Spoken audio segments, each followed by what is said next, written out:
Gillian. Brianna Maitland foi vista pela última vez ao deixar seu local de trabalho em 19 de março de 2004. O carro dela foi encontrado numa casa de fazenda a poucos quilômetros dali. A Brianna parecia ter dado ré, batido com tudo na lateral da casa e abandonado o veículo. Ela nunca mais foi encontrada. O que aconteceu com Brianna Maitland?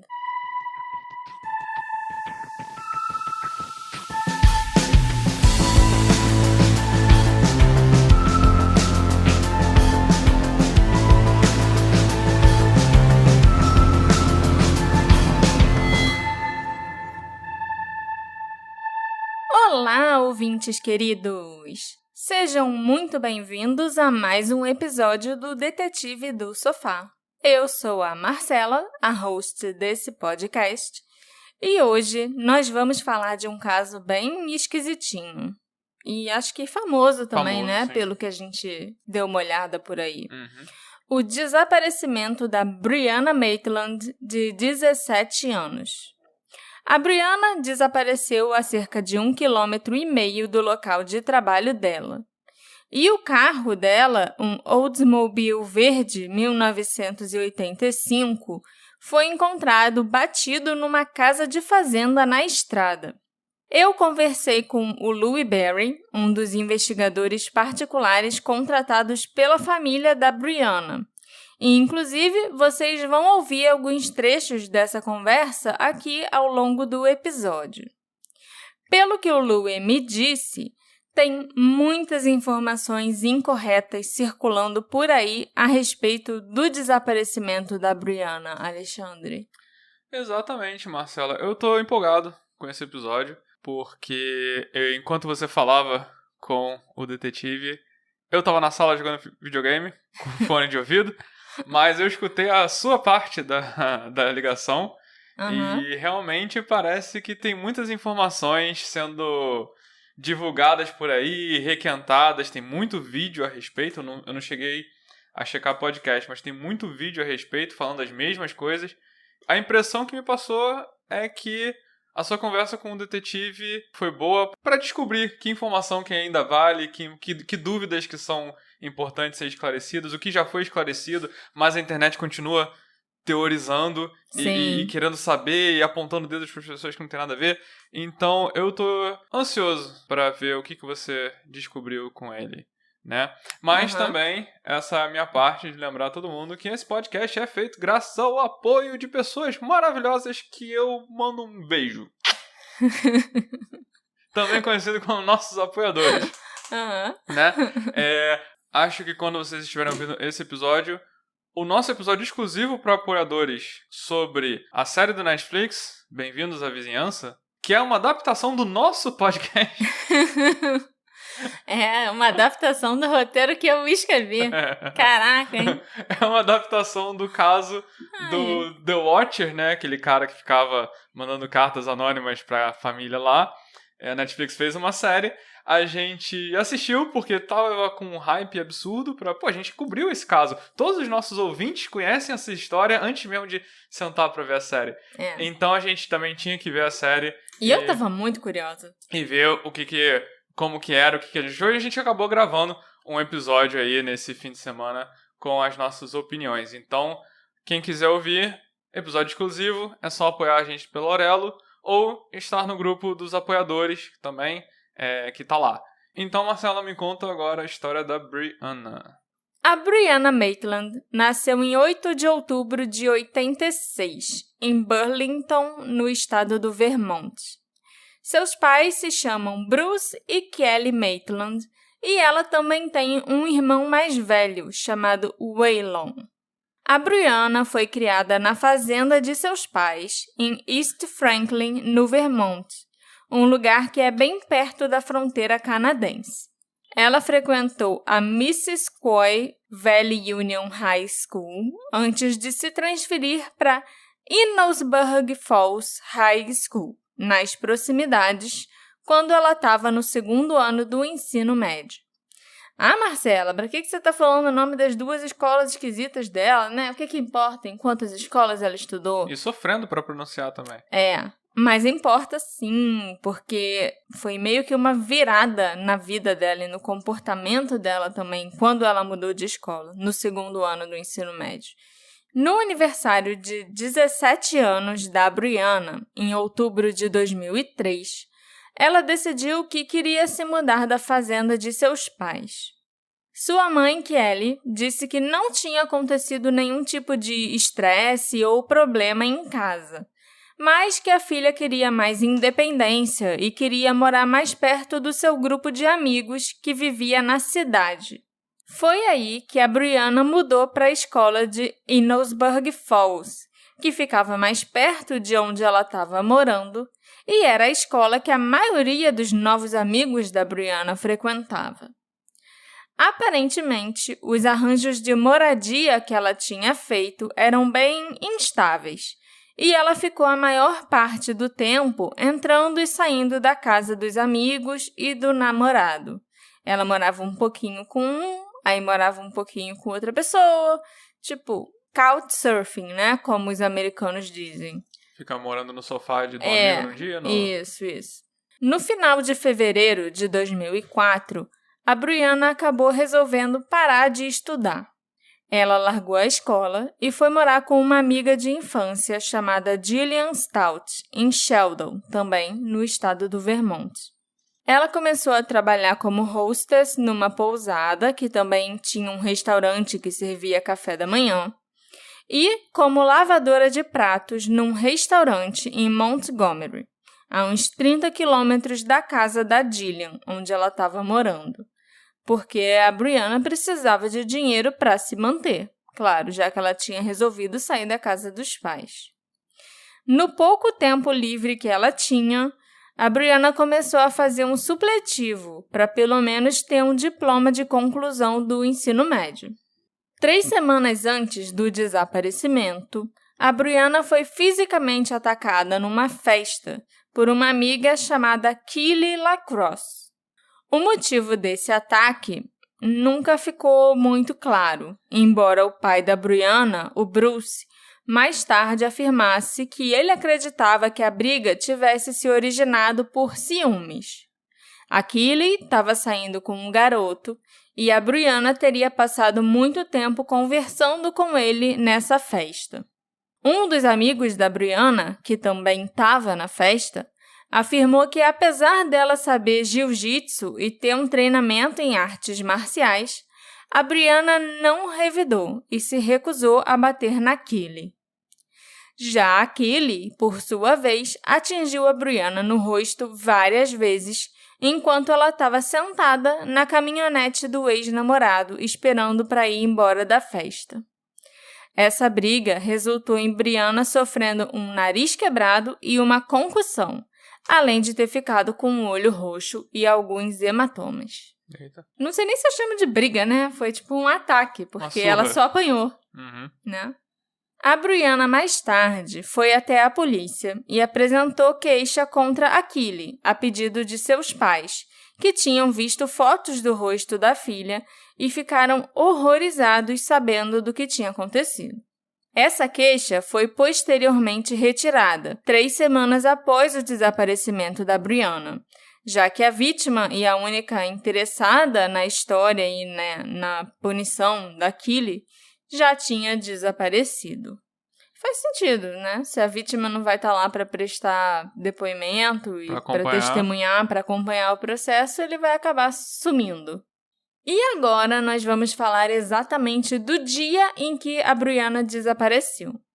Na verdade, eu vou começar pelo dia anterior, tecnicamente, né? Já que a Brianna sumiu de madrugada, do dia 19 para o dia 20 de março de 2004. Na manhã de sexta-feira, o dia 19 de março de 2004, a Brianna fez as provas do supletivo para tirar o diploma. Depois de terminar as provas, ela e a mãe dela, a Kelly, saíram juntas para fazer compras e almoçar para comemorar a ocasião. O pai da Brianna, o Bruce, estava fora do estado, viajando a trabalho para Nova York naquela época. A Kelly descreveu a Brianna naquele dia como estando de bom humor. Disse que as duas primeiro almoçaram juntas e conversaram sobre os planos que Brianna tinha de estudar na faculdade comunitária local. Depois, a mãe e a filha foram até uma loja de roupa, porque a Brianna precisava comprar calças pretas para o uniforme de trabalho dela. Enquanto elas estavam na fila para pagar as roupas, algo fora da loja pareceu chamar a atenção da Brianna. Ela, então, disse para a mãe que ia sair na frente dela e que as duas se encontrariam no carro, no estacionamento. Quando a Kelly encontrou a Brianna no carro, alguns minutos depois, cerca de 20 minutos depois, ela parecia nervosa, abalada e agitada. A mãe estranhou um pouco a mudança de comportamento, já que ela estava de super bom humor um pouco antes disso, e perguntou se alguma coisa tinha acontecido. Mas a Brianna só respondeu que tinha que ir para casa logo para se arrumar para o trabalho. A Kelly, então, começou a dirigir para deixar a filha em casa. Ela não perguntou mais nada e só achou que esse pequeno incidente podia ser significativo depois que a Brianna desapareceu. Por volta das 16 horas, a Kelly deixou a filha na casa da Jillian, onde ela estava morando. As duas se despediram e disseram "eu te amo". Depois que a Brianna chegou em casa, ela descansou um pouco, tomou banho, trocou de roupa e, inclusive, usou uma das 2 calças novas que ela tinha comprado naquela tarde para ir trabalhar. Ela deixou um bilhete para Jillian antes de sair, dizendo que ela tinha ido para o Black Lantern, o nome, do restaurante onde ela trabalhava, para lavar os pratos e retornaria depois que o turno terminasse. Como ela trabalhava à noite, geralmente ela chegava em casa em torno de 11h30 e meia-noite, sabe? Por aí. Dependia de como o movimento tivesse. A Brianna trabalhou normalmente. E, segundo os seus colegas de trabalho, não parecia ter nada de estranho ou de errado com ela. A Brianna não recebeu visitas naquela noite e nem recebeu ligações. Ninguém viu a Brianna ligar para ninguém também. O turno aconteceu sem intercorrências. Eu acho que é bom a gente frisar aqui que a Brianna não tinha celular. Ok. Ela até chegou a ter celular por um tempo, mas quando ela começou a pensar em trocar de carro, ela vendeu o celular para já ir juntando dinheiro. Uhum. Celular em 2004 também eu não me lembro se já era tão comum assim, entendi. Ou não. E aí ela não tinha celular na época que ela desapareceu. Tanto que no bilhete que ela deixou para Jillian, avisando que, tô indo pro trabalho e tal, ela anotou até o telefone fixo do restaurante, do Black Lantern. Uhum. Nesse dia específico, o trabalho terminou por volta de 11h20 da noite. Os colegas de trabalho geralmente ficavam no restaurante depois do turno acabar para comerem alguma coisa ali juntos, e então cada um ia embora para sua casa. Mas, nesse dia, a Brianna disse que não ia ficar para comer com eles.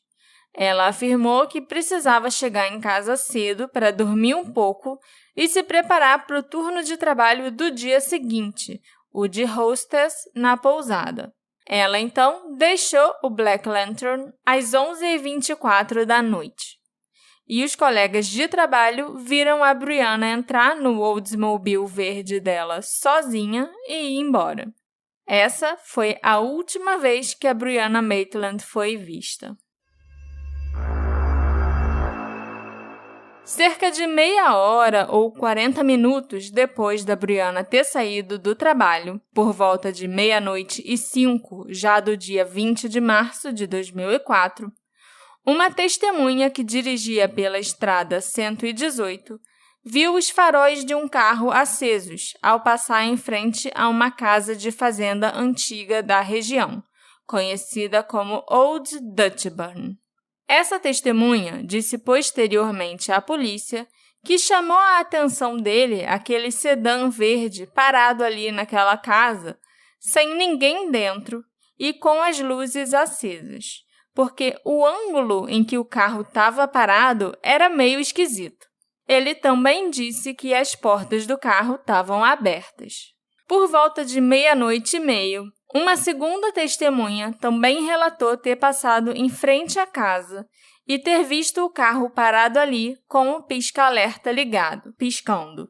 É um relato bem parecido com o da primeira testemunha. A única diferença aqui é que o primeiro disse que o farol que estava aceso e o segundo disse que era o pisca-alerta. Então, assim, realmente tinha alguma luz acesa na frente do carro. Se era o alerta ou o farol, eu não sei nem se realmente importa, né? Fato é que 2 testemunhas passaram pelo mesmo local entre 00:00 e 00:30 e relataram terem visto a mesma coisa. Um carro vazio, parado num ângulo estranho, com portas abertas e luzes acesas. Existe uma terceira testemunha que passou pelo local depois. Essa testemunha se chamava James Robbie Tail e ele é o ex-namorado da Brianna. Como a história dele mudou algumas vezes ao longo do tempo, eu vou contar a primeira versão da história, que foi a que ele contou para a polícia logo nos dias posteriores ao desaparecimento da Brianna. E depois eu vou contar o que mudou e talvez outras versões da história do James. Que já começa esquisito. Se você precisa fazer esse disclaimer, já é esquisito. Talvez. O primeiro relato do James para a polícia é que ele passou por aquele local na estrada em torno das 4:00, quando ele estava voltando de uma festa no Canadá. Ele viu o carro parado de um jeito esquisito, reconheceu que era o carro da Brianna, mas ele não viu ninguém ali perto do carro. Então, ele só seguiu viagem e foi embora para a casa dele. Depois desse testemunho inicial, a história do James mudou algumas vezes, né, como eu falei para vocês.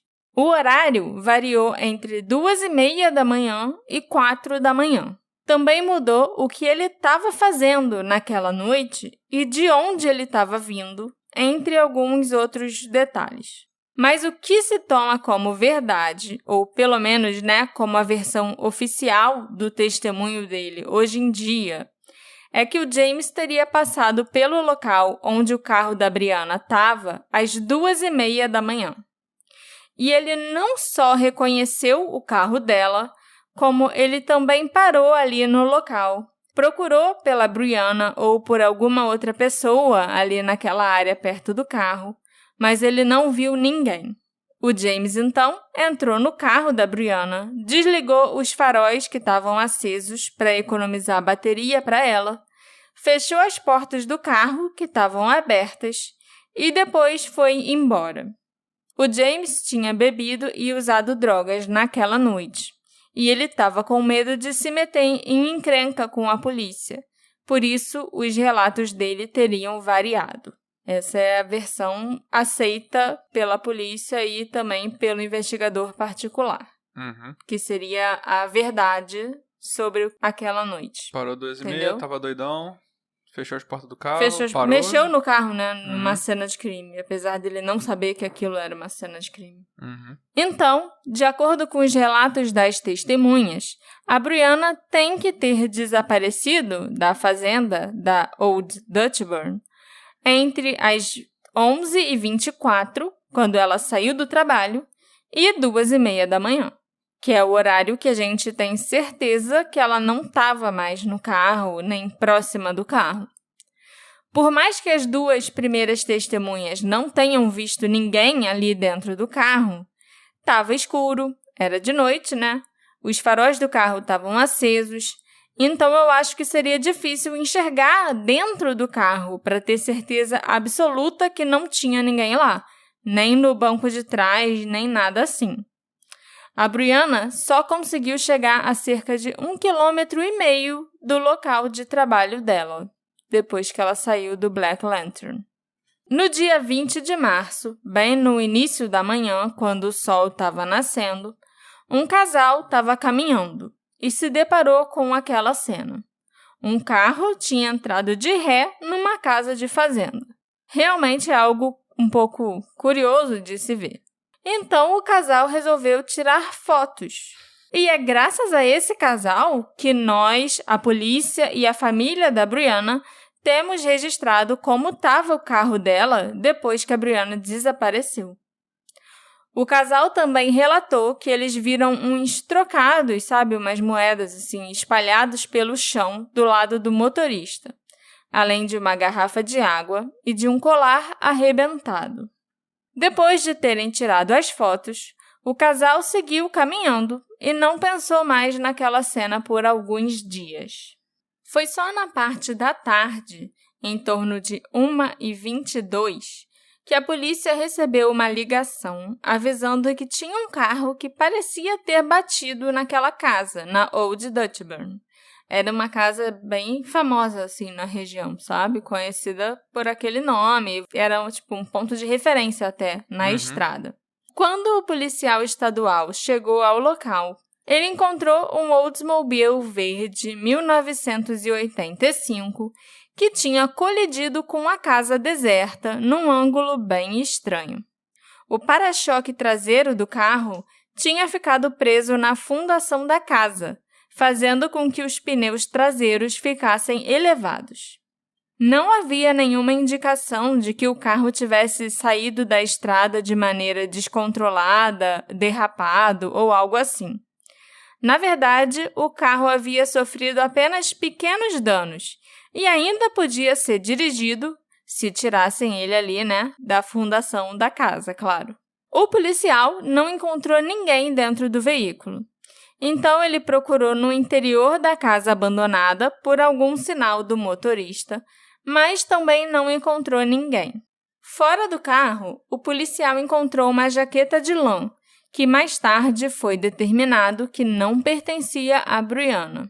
Quando o policial olhou dentro do carro, ele descobriu que as portas estavam destrancadas e as chaves do veículo não estavam na ignição. Na verdade, essas chaves nunca foram encontradas até hoje. O policial encontrou vários itens no veículo, mas o que se destacou mais para ele foram 2 contra-cheques fechados com o logotipo do restaurante Black Lantern. Acreditando que o carro tinha sido abandonado ali por um motorista bêbado, ele recolheu os pertences que estavam no chão em volta do carro e os jogou lá dentro. Depois disso, o policial dirigiu até o Black Lantern esperando encontrar informações sobre de quem era aquele carro, mas o restaurante estava fechado. Ele era tipo um pub, ele só abria à noite, sabe? Depois das 6. O policial, então, voltou ao local onde o carro estava, anotou a placa e chamou um reboque para tirar o carro dali. Infelizmente, ele nunca verificou aquela placa no sistema para descobrir de quem o carro era e avisar aos donos.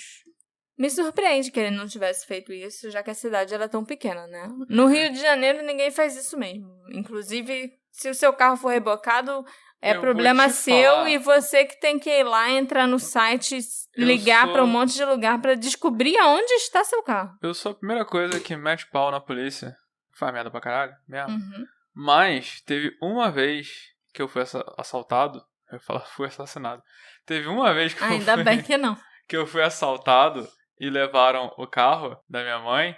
E a gente achou que é isso aí, nunca mais vamos ver o carro. E aí, de madrugada, ligou um PM que achou o carro. Eu não sei como ele conseguiu o telefone, mas ele ligou lá pra casa e falou, achamos o nosso carro. E aí a gente foi lá pegar e era o carro.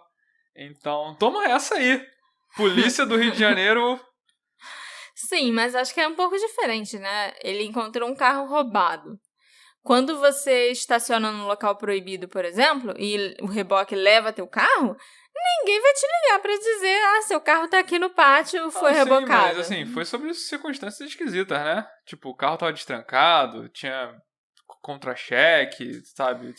Então, assim, eu acho que dava pra ter feito um pouquinho mais. Se até o PM fez, sabe? Mas o Louis Barry, ele falou que, tipo, como a cidade era pequena e não tinha tanta infraestrutura, era comum que se você batesse o carro ou tivesse um acidente ou alguma coisa assim, o seu carro até parasse de funcionar no meio da noite ou num lugar afastado, você simplesmente largava o carro ali e vou me preocupar com isso amanhã, porque eu sei que não importa pra onde eu Vou ligue, resolver não agora. vai ter um reboque agora, entendeu?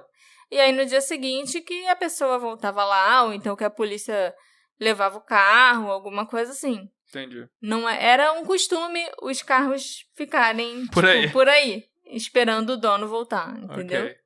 A Jillian, a amiga que deixou a Brianna morar na casa dela, tinha chegado em casa no dia 19 à noite e visto o bilhete que a Brianna deixou.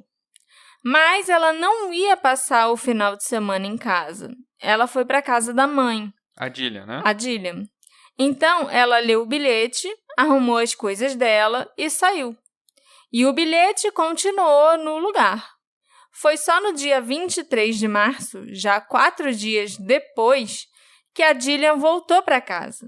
Ela chegou, viu que o bilhete ainda estava exatamente no mesmo lugar, viu que a Brianna não estava em casa, mas ela não ficou muito preocupada. Foi só no dia seguinte, o dia 24 de março, que a Jillian começou a estranhar que a Brianna ainda não tinha aparecido. Pensando que ela tinha ido para a casa dos pais, a fazenda no interior, onde os pais dela moravam, a Jillian ligou para a casa da família Maitland para perguntar se a Brianna estava lá. Mas a Brianna não estava e a família não teve notícias dela nos últimos dias. A última vez que alguém da família viu a Brianna foi quando a mãe, a Kelly, deixou a Brianna em casa depois daquela tarde de compras juntas. A família da Brianna e a Jillian começaram a ligar para todos os amigos e conhecidos da Brianna para ver se alguém sabia dela. Mas ninguém a tinha visto, nem tinham falado com a Brianna nos últimos dias. Então, os pais dela, a Kelly e o Bruce, ligaram para a polícia no dia 24 à noite e reportaram o desaparecimento da filha. No dia seguinte de manhã, o casal foi até a delegacia da Polícia Estadual de Vermont, em St. Albans, para entregar fotos da Brianna. E foi aí que aquele policial, que foi verificar o carro abandonado dias antes, teve um estalo. O policial mostrou para Kelly e para o Bruce uma foto do Oldsmobile verde que tinha sido encontrado. Essa foi a primeira vez que os pais receberam qualquer notificação de que o carro tinha sido encontrado. Carro esse que estava no nome da Kelly, a mãe da Brianna. A Kelly e o Bruce confirmaram que aquele era o carro que a Brianna dirigia e que provavelmente era o carro que ela estava usando para ir para o trabalho no dia em questão. Inicialmente, a polícia acreditou que a Brianna devia ter, adivinha, fugido. Uau, que surpresa! Mas, depois que o carro dela foi processado, no dia 30 de março, eles mudaram de opinião, porque os pertences pessoais da Brianna estavam dentro do carro, incluindo aí os remédios para o tratamento de enxaqueca que ela estava fazendo, os óculos de grau dela, cartão do banco, a carteira de motorista e até o estojo com as lentes de contato da Brianna, que ela usava quando não estava de óculos. Também tinham várias peças de roupa dentro do carro, além de 2 contra-cheques que ela tinha recebido do Black Lantern. E esses são itens que ela não deixaria para trás, eu acho, Principalmente os óculos de grau e o remédio de enxaqueca. Eu sofro de enxaqueca e se tem uma coisa que eu com certeza não ia fugir e largar, é o meu remédio da dor de cabeça. E também meus óculos, porque se eu sair de casa sem eles, eu vou ser atropelada logo ali na esquina. O próximo passo da polícia local, então, foi vasculhar a área onde o carro foi encontrado, com vários voluntários e alguns cães farejadores. Mas a Brianna não foi encontrada e nada de significativo foi encontrado também. O Bruce e a Kelly fizeram testes do polígrafo para provar que eles não tinham nada a ver com o desaparecimento da filha. Na verdade, a polícia nem chegou a pedir para eles fazerem teste. Eles nunca foram, suspeitos e tal. Mas eles sabem que quando o filho desaparece, os primeiros suspeitos da polícia são os pais. Então, eles queriam de todo jeito eliminar qualquer possibilidade. Então, eles insistiram muito até que a polícia fez o teste e eles passaram. Eles também praticamente acamparam do lado de fora da delegacia para terem certeza que a polícia estava trabalhando no caso e estava fazendo tudo o que podia para encontrar a Brianna. A polícia começou a ficar preocupada que a Brianna pudesse ter sido vítima de um crime. Os investigadores entrevistaram sua família, amigos e colegas de trabalho. Algumas pessoas especularam que a Brianna poderia ter sido sequestrada por traficantes de drogas. Não havia pistas indicando que isso realmente pudesse ter acontecido, e os pais dela achavam bem improvável. Mas os policiais não descartaram essa hipótese. No dia 15 de abril de 2004, cerca de 20 dias após o desaparecimento da Brianna, a polícia invadiu uma casa depois de receber uma denúncia anônima de uma mulher, dizendo que a Brianna estava sendo mantida contra sua vontade numa casa alugada, onde 2 traficantes de drogas residiam temporariamente. A polícia fez uma batida na casa do Raymond Ryans e do Nathaniel Jackson procurando pela Brianna, mas ela não estava lá. Também não havia nenhum sinal de que ela tivesse estado ali. O Raymond e o Nathaniel foram presos por porte de drogas, porque eles realmente eram traficantes e tinha bastante droga naquela casa quando a polícia chegou. Ambos foram interrogados e o Nathaniel disse que ele conhecia a Brianna sim, mas os dois não eram íntimos e ele não tinha ideia de onde ela estava. Na verdade, ele nem sabia que ela estava desaparecida. A Jillian, a amiga com quem a Brianna morava, deu um depoimento à polícia afirmando que a Brianna tinha apresentado o Nathaniel a ela como um amigo cerca de 5 semanas antes do desaparecimento. Outros amigos da Brianna também afirmaram que já tinham visto o Nathaniel e o Raymond com ela algumas vezes. Os dois muitas vezes negaram conhecê-la bem, mas as informações fornecidas por outras pessoas sugeriam o contrário. A Brianna realmente era uma usuária de drogas. Ela começou usando drogas recreativas e, aparentemente, antes dela desaparecer, ela estava tendo problemas com algumas drogas mais pesadas. E a polícia acredita fortemente que os 2 traficantes de quem ela costumava comprar essas drogas eram o Nathaniel e o Raymond. Começaram a se espalhar rumores de que um dos homens teria se oferecido para fazer um acordo com os promotores por uma sentença mais leve em troca de informações sobre o paradeiro da Brianna. Mas eram só rumores mesmo. E de rumores, esse caso tá cheio, principalmente rumores envolvendo o Nathaniel e o Raymond. Os moradores locais acreditam até hoje que a Brianna estava sexualmente ou romanticamente envolvida com o Raymond Ryans. Também há quem espalhe por aí que a Brianna estava devendo dinheiro para os 2 traficantes e que eles a teriam assassinado por causa dessa dívida. E há ainda quem diga que, em certa ocasião, a Brianna foi vista sendo perseguida de carro numa estrada pelo Raymond e o Nathaniel. Eles 2 foram as únicas pessoas de interesse que a polícia já teve nesse caso, mas nunca foi encontrada nenhuma evidência que ligasse o desaparecimento da Brianna a eles. Mesmo assim, eles ainda continuam sendo os suspeitos número 1 dos moradores locais que adoram fofocar. A gente vai voltar a falar do Raymond e do Nathaniel mais tarde na parte de teorias e tal. Outros rumores que correram soltos na época é que o desaparecimento da Brianna tinha algo a ver com o desaparecimento da Maura Murray. Esse é muito famoso. Esse é o nome que eu acho que praticamente todos os nossos ouvintes devem conhecer. As 2 mulheres sumiram na mesma região. Só o carro delas foi encontrado. E os desaparecimentos aconteceram na mesma época, só com cerca de 1 mês de diferença entre eles. É lógico que a polícia investigou essa possibilidade e até o FBI se envolveu no caso, mas a conclusão é que os 2 casos não devem ser ligados.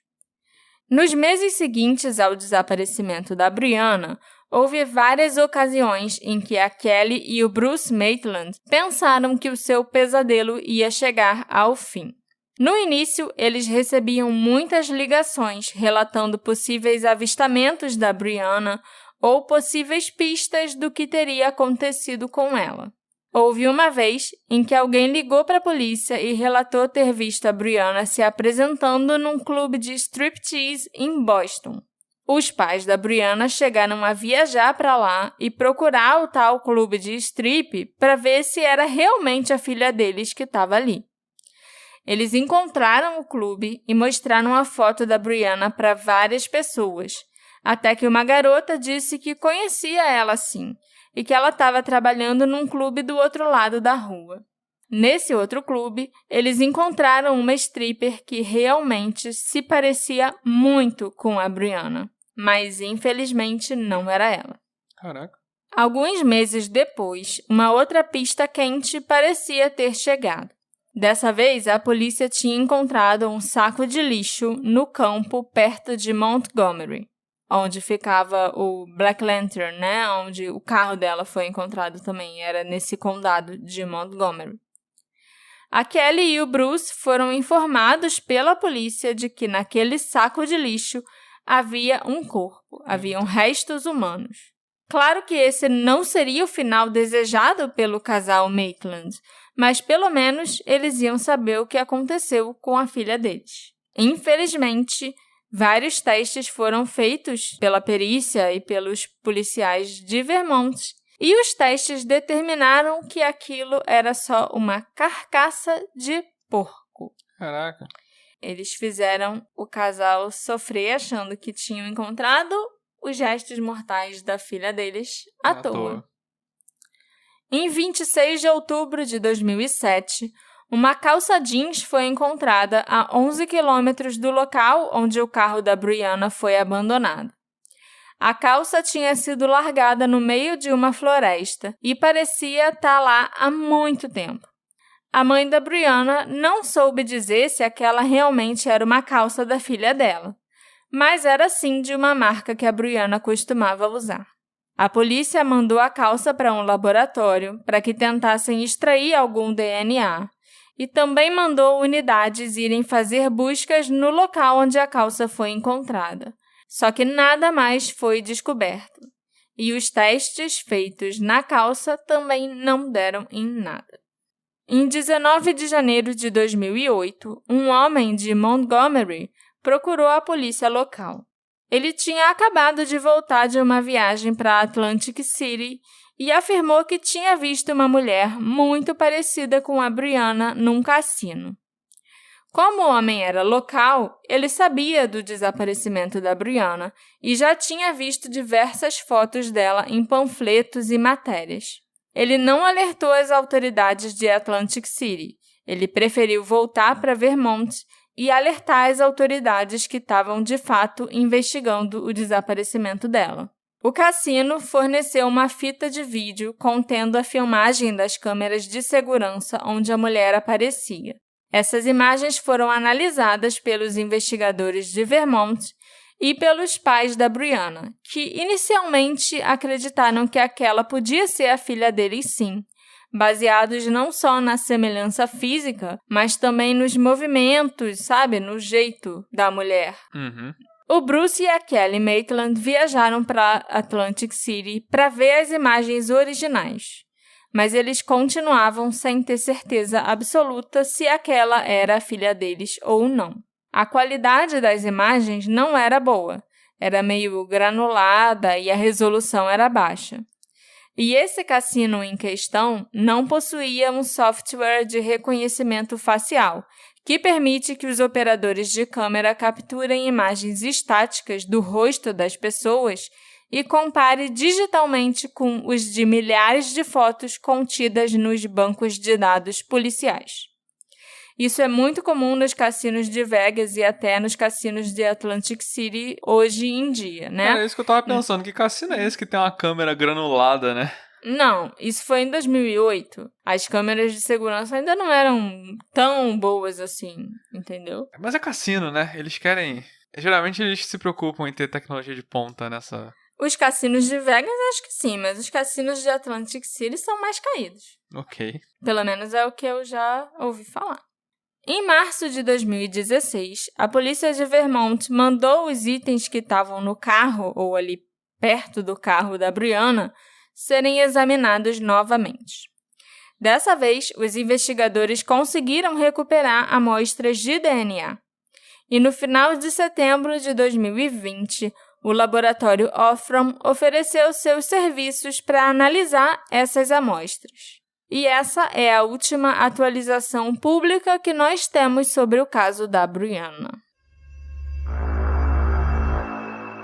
Como eu falei para vocês, bem lá no início desse episódio, eu tive a chance de conversar com o Louis Berry, um dos investigadores particulares que estão investigando o desaparecimento da Brianna até hoje. E ele me esclareceu algumas coisas muito importantes.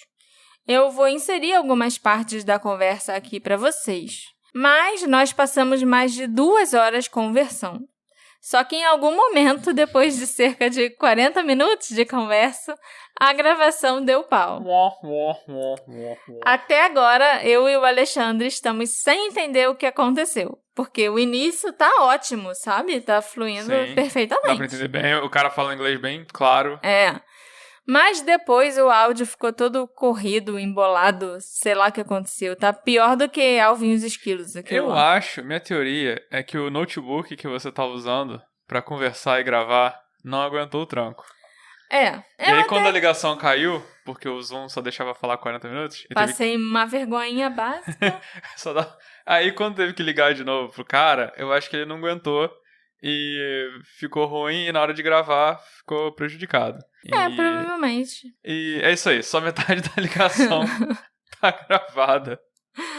Pois é. Fica uma lição pro futuro. Com certeza. A gente vai inserir a fala que foi gravada, né, do detetive. Você vai fazer depois ou você vai fazer um ouvido cada coisa? Eu vou tentar fazer ao mesmo tempo, cada lado do fone, com um idioma. Então, que nem a gente fez da última vez, não lembro quando. No episódio das Gêmeas Milbrook, da Shanta Sturges. Que eu acho que a galera curtiu e eu acho que mantém um ritmo melhor do episódio. Então, é isso aí. Faz muito tempo que a gente não faz isso, então eu tô explicando de novo como funciona. Beleza. Uma das primeiras coisas que eu perguntei pro Louis foi por que a Brianna quis sair da casa dos pais. Eu entendo que ela queria ser mais independente e queria estudar na mesma escola que os amigos e tal. Mas perder o conforto da casa dos pais para ficar morando de favor no sofá dos amigos não deve ser lá tão legal, né? A não ser que ela tivesse um bom motivo para querer sair daquele ambiente, sair daquele lugar. E, Alexandre, eu acho que a falta de eletricidade devia ser uma boa razão. A Marcela, de 16 anos, não ia querer viver sem eletricidade.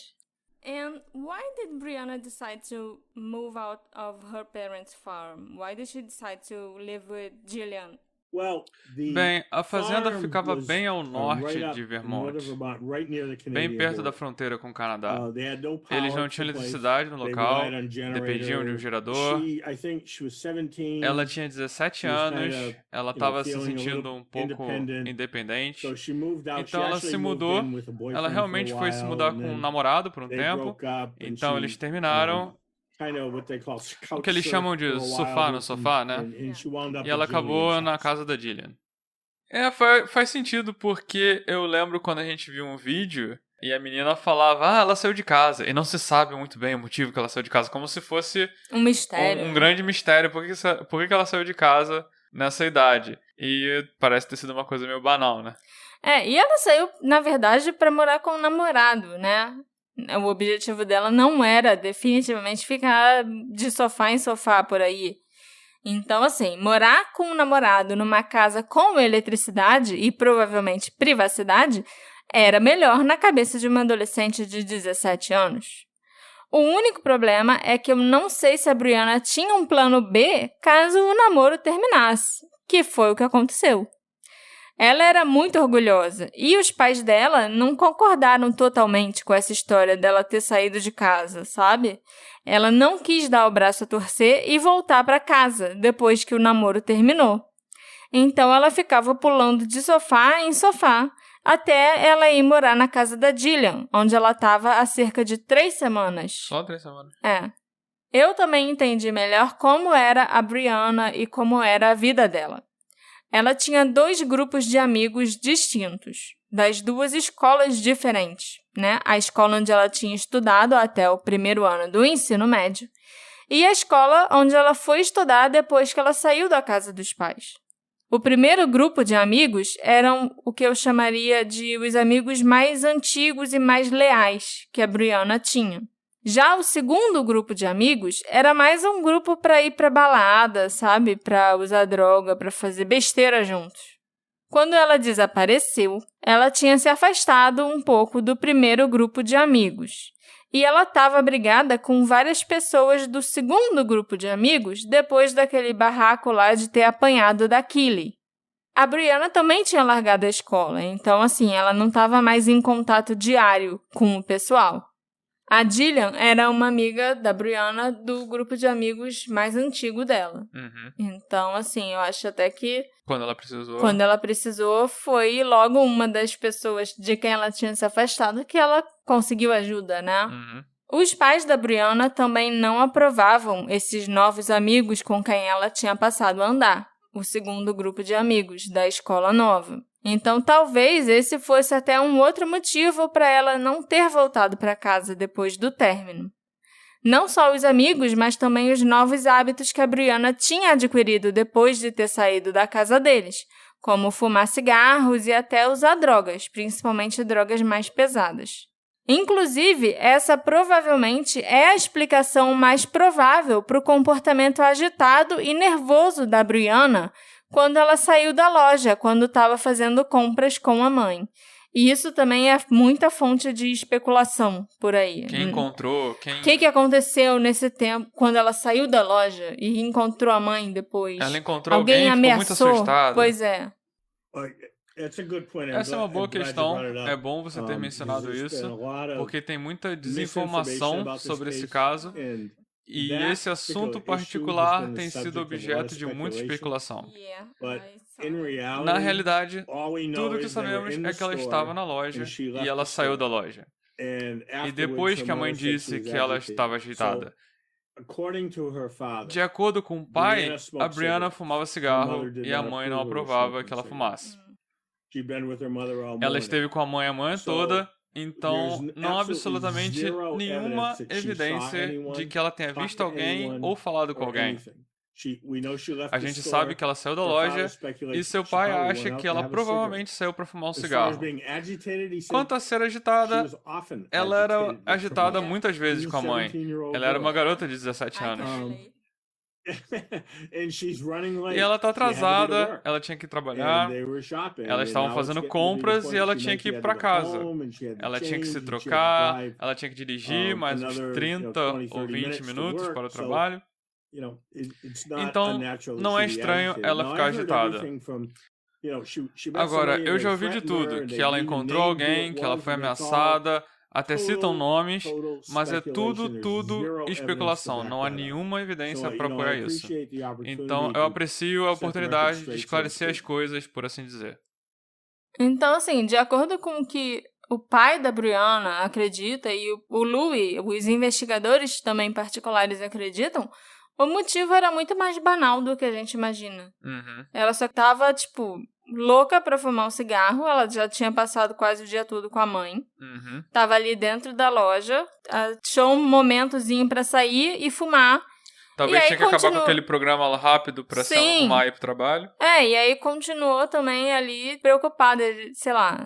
Tô aqui fechada nesse carro com a minha mãe, ela vai sentir o cheiro do cigarro, vai começar outro sermão e eu não quero isso. Eu tô atrasada, tenho que ir pro trabalho, tenho mais o que fazer, sabe? É uma boa explicação. Né? E faz mais sentido do que as especulações mirabolantes que a gente vê por aí. É uma resposta mundana que explica a maioria das coisas no dia a dia. Mas quando a coisa já vira um mistério, qualquer coisa é motivo para virar mistério, né? Nós também discutimos um pouco sobre o James, o ex-namorado da Brianna, com quem ela morou por um tempo e que foi a pessoa que viu o carro dela abandonado e supostamente foi lá e apagou as luzes e fechou as portas. Existem muitas teorias na internet que dizem que o James é o culpado pela morte e desaparecimento da Brianna. E que esse é um motivo para ele mudar tanto a história dele sobre o que ele estava fazendo e o que ele viu naquela madrugada. Mudar a história pra mim sempre é um alerta vermelho gigante. Eu também acho que é. Mas tem até gente que diz que o James disse que eu mexi no carro e tal, para ter uma justificativa caso as digitais dele fossem encontradas lá. São gênios do crime. Sendo que ele com certeza não precisava de uma desculpa para ter digitais no carro dela. Ele era o ex-namorado da Brianna. Então ele já esteve naquele carro muitas vezes. Ele deve ter até dirigido aquele carro várias vezes, sabe? Mas mesmo assim, as pessoas insistem que o James matou a Brianna e ainda que ele levou o corpo dela para ser enterrado no Canadá. James contou histórias diferentes para pessoas diferentes. Qual versão é 100% verdadeira? Ninguém sabe. Infelizmente, James foi morto num acidente de carro há alguns anos. Se ele estava envolvido, eu duvido muito. Ele mentiu, obviamente. Algumas pessoas são assim, elas simplesmente não conseguem dizer a verdade. O acidente que matou o James, um acidente de carro, aparentemente foi horrível. Ele aconteceu em 2019, quando o James estava numa moto e tentou ultrapassar um carro numa estrada no topo de uma colina. O motorista do carro que estava vindo na direção oposta, um senhor de 68 anos, também acabou morrendo nesse acidente. Então, se o James sabia de alguma coisa sobre o desaparecimento da Brianna, ele levou o segredo para o túmulo com ele. Ele foi decapitado. Caralho. No acidente. Foi, horrível. Porra. Outra pessoa de quem a internet suspeita bastante é a Kelly Lacrosse. A quem enfiou a porrada agora. Isso, a amiga que socou a Brianna no rosto cerca de 3 semanas antes do desaparecimento. Claro que se você enfiou a porrada na pessoa que sumiu e ela ainda prestou queixa, uma das primeiras pessoas a serem chamadas para um interrogatório vai ser você. E até faz sentido, sim, as pessoas suspeitarem da Kelly. Mas o Louis não acha que ela tem nada a ver com o desaparecimento da Brianna. A Kelly e a Brianna foram amigas. A Kelly a agrediu, deu um soco na cara dela, ela ficou de olho roxo, talvez uma concussão. Eu falei com ela, a polícia interrogou ela bastante. Ela não é uma pessoa de interesse. E, de novo, ela era uma garota de 16 ou 17 anos. E até hoje a Kelly vai dizer, sim, isso aconteceu, sim, eu estava errada, sim, eu fiz isso, mas eu gostava da Bri, a gente era amiga e eu me sinto terrível que algo tenha acontecido com ela. Eu sei que muita gente ainda acusa ela, mas eu não acredito que ela teve qualquer envolvimento nisso e nem a polícia.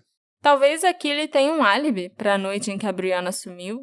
Talvez ela realmente tenha se arrependido do que aconteceu e cresceu, amadureceu. Pelo menos hoje em dia a gente sabe que ela se arrepende muito do que aconteceu. Mas ela realmente não é alguém de quem a polícia de Vermont tem alguma suspeita. O Louis Barry também já descartou ela assim logo de cara. Logo quando eu mencionei aquilo, ele até riu e não, com certeza não foi ela, sabe? E é uma pessoa que a internet tá até hoje enchendo o saco. Enchendo muito o saco. Tudo bem, ela não deve ter nada a ver com o desaparecimento da Brianna nem nada, mas no mínimo ela era uma amiga ruim que socou muito a garota. Por causa de homem. Por causa de homem.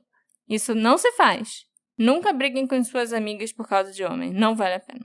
Outra coisa constantemente falada na internet é que a casa onde a Brianna bateu lá com um carro devia guardar alguma evidência do que aconteceu com ela, porque a casa foi vítima de um incêndio criminoso em 2016, bem quando a polícia e os laboratórios conseguiram extrair DNA de alguns itens no carro. Então, é claro que o DNA ser extraído e mandado para análise e a casa ter pegado fogo no mesmo mês fez a internet explodir em teorias de que os dois eventos estavam ligados de alguma forma. Queima de arquivo. Mas o Louis me contou que a polícia conseguiu descobrir quem tacou fogo na casa. Mas eles não divulgaram quem foi porque eram 2 adolescentes menores de idade. E eles só estavam fazendo idiotices, né? Adolescente fazendo merda. Normal. O incêndio que eles causaram não tem absolutamente nada a ver com o caso da Brianna e com o desaparecimento dela. Os 2 adolescentes também não têm nada a ver com esse caso, até porque eles eram crianças quando ela sumiu. Ah, ainda tem isso, né? Sobre os traficantes de drogas que foram acusados de estarem mantendo a Brianna em cativeiro, o Raymond Ryans e o Nathaniel Jackson, o Louis me explicou que eles 2 não eram traficantes grandes, sabe? Donos de uma grande operação, que nem esses que a gente tem aqui no Rio de Janeiro, por exemplo. Eles eram 2 caras de 20 e poucos anos que vendiam drogas para a garotada de Vermont. As drogas eles costumavam conseguir em Nova York, para onde eles viajavam constantemente. O Louis também me disse que o Raymond e o Nathaniel eram 2 das poucas pessoas negras que vivem naquela região. Dá para contar nos dedos quantos negros moram em Montgomery. E é lógico que eles são vítimas de muito preconceito. Tanto que, segundo o Louis, a mulher que fez a denúncia anônima sobre eles 2 terem sequestrado a Brianna não tinha nenhuma evidência de que isso de fato tivesse acontecido. Inclusive, a mulher não sabia nem que ela estava denunciando 2 traficantes. Ela fez a denúncia porque ela era racista. E eles eram 2 jovens negros que eram vizinhos dela. Então, pelo menos por aquele tempo em que eles estavam alugando aquela casa. Então, eles conhecerem ela foi só uma coincidência também. Foi uma coincidência. Assim, é um lugar pequeno onde todo mundo se conhece, né? E ela realmente comprava drogas deles. Mas a mulher não denunciou. Foi de graça mesmo. Foi de graça. Ah, tem esses 2 caras negros aqui. Se eles são negros, eles são suspeitos. Eu não quero mais eles aqui. Tem uma menina desaparecida. Vou denunciar. Não, porque a minha primeira ideia, na verdade, foi que essa denúncia anônima tinha sido mais pra ter um motivo pra estourar a casa dos caras, entendeu? Mas você realmente me contou que foi de graça, foi uma senhorinha de graça e tal. Sim. E eu fiquei muito surpresa até de estar ouvindo um policial me falar isso, né? Porque ele podia muito bem passar pano, já que a gente está falando de 2 traficantes. E a gente está falando de uma região muito racista nos Estados Unidos. Mas o Louis foi bem sincero, me explicando sobre o racismo que existe ali em Montgomery, em Vermont como um todo, e como aqueles 2 jovens foram injustiçados nesse caso específico. O Louis também me contou algumas outras coisas que eu não sabia e que envolvem o Raymond Ryans. Ele e o Nathaniel foram processados por porte de drogas, mas puderam responder ao processo em liberdade, né? Depois que fizeram a batida lá na casa deles. Mas logo que eles saíram da prisão, os 2 fugiram para Nova York. O Raymond tinha uma namorada chamada Dia, que fugiu para Nova York com ele. Após alguns meses morando na cidade, a Dia desapareceu. Ele, inclusive, foi até a polícia para registrar a ocorrência do desaparecimento dela, e ele ficou muito arrasado e muito preocupado com o que podia ter acontecido com a Dia. E cerca de um mês depois desse desaparecimento, uma associada do Raymond, chamada Ellen Ducharme, admitiu ter assassinado a Dia por causa de um negócio que deu errado. A Ellen achou que o Raymond estava passando ela para trás e resolveu matar a namorada dele. Caraca. Em 2007, a irmã da Ellen, uma mulher chamada Debbie Gorton, procurou a polícia, afirmando que a Brianna Maitland tinha sido morta pelo Raymond Ryans uma semana após ela ter desaparecido, e que o seu corpo tinha sido descartado numa fazenda de porcos. É lógico que a polícia investigou a tal fazenda, investigou tudo que foi dito pela Debbie Gorton, mas nada foi encontrado que indicasse que a Brianna esteve por lá, né, na tal fazenda, viva ou morta. A polícia, então, concluiu que a Debbie Gorton e a irmã dela, a Ellen Ducharme, tinham inventado essa história, principalmente para prejudicar ainda mais o Raymond Ryans, que era o associado lá, fazia negócios, comprava drogas, talvez, da Ellen. O Louis não acha que a Brianna foi morta pelos traficantes, porque isso seria até bem ruim para o negócio deles, né? Ninguém gosta de perder cliente, gente. E na internet, e até em Montgomery mesmo, as pessoas costumam dizer que a Brianna teria sido morta por causa de uma dívida de drogas que ela tinha com o Raymond e o Nathaniel. E o Louis acha que não faz sentido você matar alguém porque a pessoa te deve dinheiro. E menos sentido ainda faria você sumir com essa pessoa, né? Se você chegasse nesse extremo de matar alguém que te deve, você faria isso de um jeito que mandasse uma mensagem para outros devedores. Tipo a agiota Tipo a faz. máfia, igual os agiotas, pois é. Você não sumiria com a pessoa assim, simplesmente. Além disso, quando alguém te deve dinheiro, você ameaça os amigos, os familiares daquela pessoa. Ameaça fazer algo com eles para a pessoa te pagar. Você não vai sair matando todo mundo que está te devendo, senão você nunca vai receber. Ou cobra dessas pessoas também. Pois é. Então, realmente, essa história não faz sentido, né? Até porque os 2 contra-cheques da Brianna estavam dentro do carro. E os 2 cheques que ela tinha recebido ainda estavam ali dentro. Ela não tinha depositado. Então, assim, tinha dinheiro no carro dela. Uhum. Você mata alguém porque a pessoa te deve dinheiro e deixa o dinheiro da pessoa para trás? Não faz o menor sentido. E eu devo dizer que eu concordo com uma lógica do Louis. Então, eu comecei a pesquisar esse caso tendo 3 suspeitos. Os suspeitos que a internet fala e aponta os dedos assim com a maior certeza. O ex-namorado, o James, a ex-amiga, a Kelly Lacrosse, e os 2 traficantes, Raymond e Nathaniel. E bastou uma conversa com um investigador particular para eu perceber que, na verdade, o que nós temos é um monte de fofocas e um total de 0 suspeitos.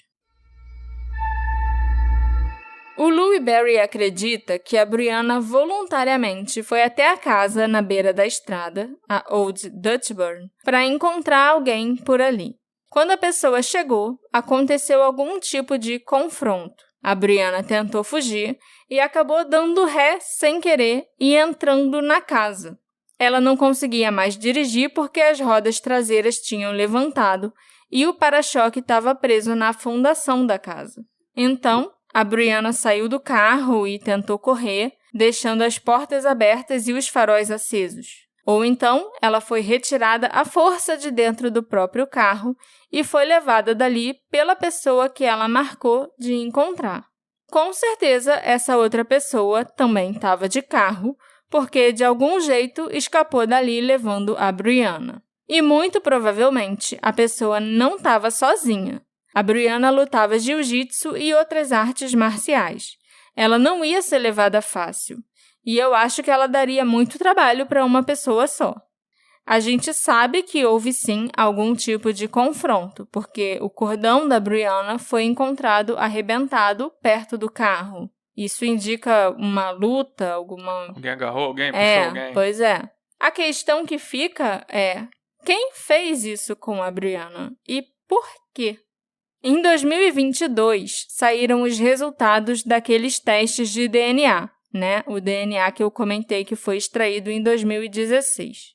Vários artigos por aí dizem que foi inconclusivo, ou então que uma pessoa foi identificada a partir desse DNA. E só. Pô, mas são coisas bem diferentes. Sim, e é a única informação que a gente tem por aí. Eu achei meio estranho, mas eu fiquei um pouco esperançosa que talvez esse caso fosse resolvido, né, com esse DNA, já que alguém foi identificado. Talvez eles tenham identificado um suspeito e não queriam revelar o nome, sabe? Uhum. Mas o Louis jogou um balde de água fria na minha cabeça. O dono do DNA foi identificado sim, mas o objeto do qual o DNA foi extraído, na verdade, não era algo que estava originalmente no carro da Brianna. Não era algo que pertencia a ela, nem nada assim. Era um objeto que estava caído ali na estrada e que o policial recolheu e jogou no carro quando ele mandou o reboque levar o veículo dali. Então, não era um objeto que fazia parte da cena do crime.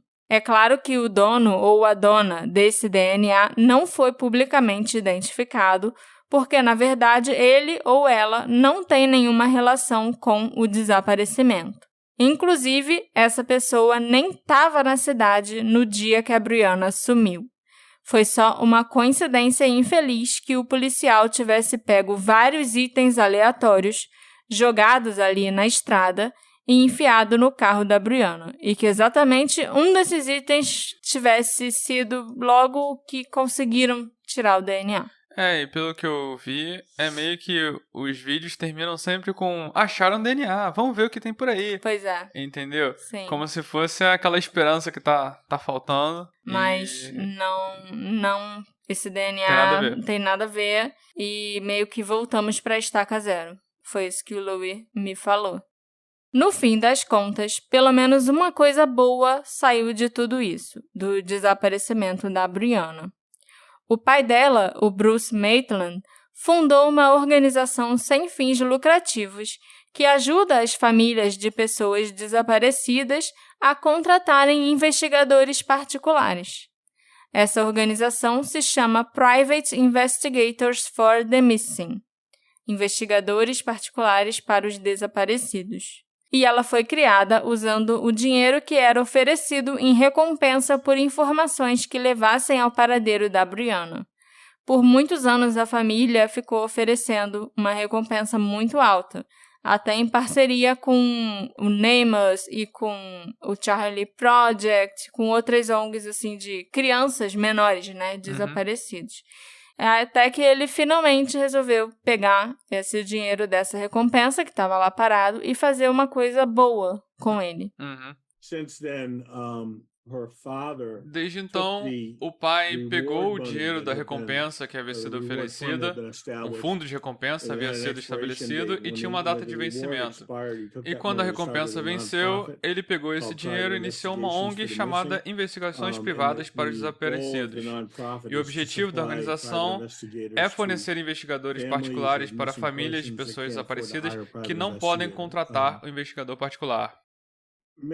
Muitas vezes, a agência de investigação que está investigando esses casos está sobrecarregada. Os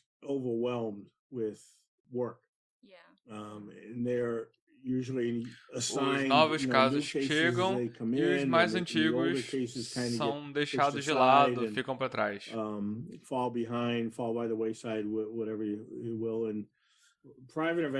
Já os detetives particulares trabalham para a família. Geralmente, essa é a única investigação para aquela família particular. Assim, eles podem dedicar um pouco mais de tempo, recurso e energia a esses casos do que a polícia. Obviamente, tem pessoas muito boas e boas intenções na polícia, mas eles simplesmente não conseguem, como eu disse, faltam recursos, faltam tempo, e não conseguem dedicar o tempo necessário para trabalhar nesses casos. Então, a gente tenta preencher esse vazio. Mr. Maitland decided to do. Foi muito altruísta da parte do Bruce. Ele está muito ciente das dificuldades que as famílias enfrentam. Acho que o Bruce reconheceu que a maioria das famílias não tem meios para contratar um investigador. Existem vantagens para um investigador particular. Algumas pessoas não querem falar com a polícia, por qualquer motivo que tenham, mas vão falar com o investigador particular. Além disso, eu disse que podemos nos concentrar somente num caso, e a polícia vai ser puxada em muitas direções diferentes. Então, Bruce está realmente prestando um serviço. Sua ONG de investigadores particulares está realmente prestando um ótimo serviço público, eu acho. Eu fiquei muito, muito, muito feliz quando eu entrei no site da organização e adivinha o que eu encontrei por lá? 2 casos que eu já contei aqui no podcast estão recebendo ajuda dessa organização. O caso das gêmeas Millbrook e o caso da Phoenix Coldon. E se tem alguém que realmente merecia ajuda para encontrar as irmãs, é a Shanta. A Marcela diz que ficou muito feliz quando viu no site da ONG que eles estão investigando o caso das gêmeas Millbrook e da Phoenix Coldon. Nós temos um investigador muito bom nesse caso, o Mike Neal, está fazendo um trabalho excelente, e nós temos a sorte de ter alguns investigadores realmente bons para trabalhar em alguns dos nossos casos. Eu estou impressionado com o trabalho deles, e entre polícia e investigação privada, eu faço isso há mais de 40 anos, e eu estou muito impressionado com a qualidade dessas pessoas. E muitos investigadores trabalham de graça ou a preços muito reduzidos, porque eles entendem que a ONG não tem muito dinheiro e a gente depende de doações. Se você ainda não escutou esses 2 episódios, eu super recomendo. São episódios que eu gosto muito. E eu fiquei muito feliz quando eu vi esses 2 nomes lá na lista dos casos que estão sendo investigados. Né? Eu sei que os pais da Brianna têm muitas queixas, e eu sei que, em retrospectiva, se a polícia soubesse que aquele era o carro de uma pessoa desaparecida que eles estavam lidando, e que essa era uma cena de crime suspeita, as coisas teriam acontecido de forma diferente.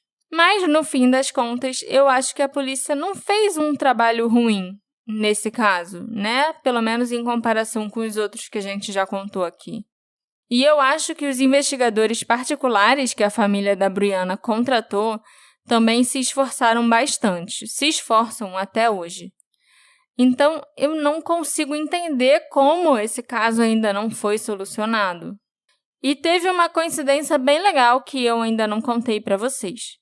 Eu conversei com o Louis Barry no dia 8 de outubro de 2022. A gente marcou a entrevista alguns dias antes, e foi só na hora que a gente começou a gravar que ele disse que ele estava muito feliz de estar conversando comigo naquele dia específico, porque era o dia do aniversário da Brianna. Caraca. Eu aprecio você fazer isso essa noite de todas as noites, que é o aniversário da Brianna. A Marcela diz que acha estranho porque elas teriam a mesma idade. E sim, ela teria 35 anos hoje. Há muitas coisas sobre esse caso que eu consegui esclarecer conversando com o Louis. Mas ainda existem muitas outras coisas que continuam obscuras para mim. Eu gostaria de saber muito mais sobre as pessoas com quem a Brianna andava antes do desaparecimento. E Montgomery é uma cidade rural, uma cidade bem pequena, que não tem muitos habitantes. Alguém naquela pequena cidade sabe exatamente o que aconteceu na noite do desaparecimento da Brianna, o que aconteceu com ela e onde ela está. Mas quem é essa pessoa? E por que, depois de tantos anos, ela ainda não revelou absolutamente nada? Não deixou nada escapar? Né? Por que, Alexandre?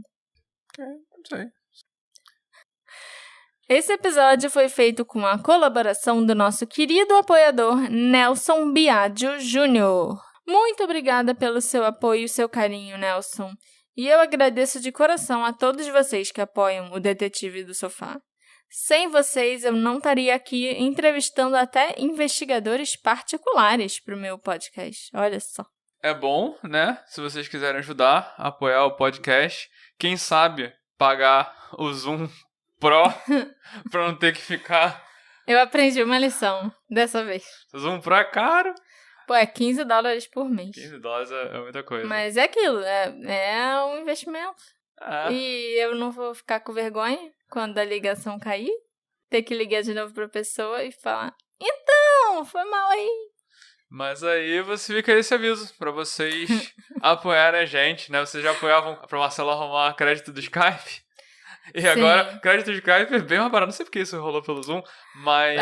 eu sugeri, tipo, você quer fazer no Skype, no Zoom? O que é melhor pra você? Aí ele falou, vamos fazer no Zoom. Aí eu fiquei meio, poxa, eu gosto tanto do Skype. O que terá acontecido com a Brianna Maitland? Será que ela foi assassinada naquela noite de 19 de março de 2004? Será que ela foi sequestrada? Ou resolveu fugir sem óculos e sem enxergar nada? E quem são os suspeitos desse caso, agora que o Louis já excluiu todos os suspeitos que eu tinha e que a internet tem também? Me encontra nas nossas redes sociais, @detetive do sofá, e me conta o que você achou desse episódio e desse caso misterioso. A gente se encontra na próxima investigação. Tchau, tchau. Tchau, tchau.